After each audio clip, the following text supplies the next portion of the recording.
Okay, continuing on the Munchkin dissection. This is the blower, burner door, and burner. Of course, this is about twice the size you normally see on residential boilers. This is a 400,000 BTU, but this is the burner. It's wrapped with some sort of refractory material or some sort of material that kind of diffuses the flame.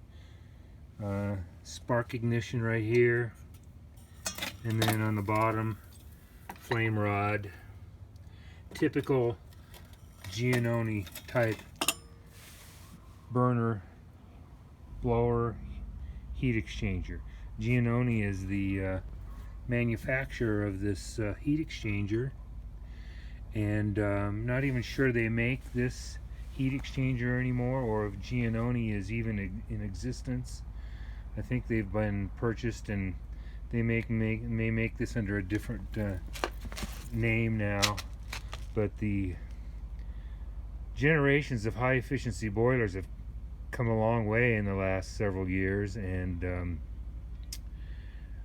this is probably one of the beginning first generation type high efficiency boilers. Even though it was this was made in 2005, they probably started making it, I don't know, maybe 10 years before that.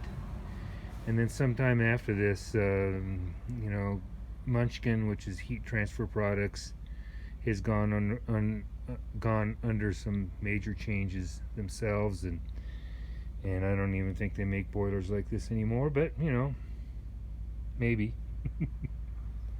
Alrighty, so we're going to get into this a little bit more. We'll get a better shot at this heat exchanger. I'm going to get it ripped out of the cabinet, and we'll be able to see the piping headers, and there's a two chamber heat exchanger. We'll take a closer look at that. Okay.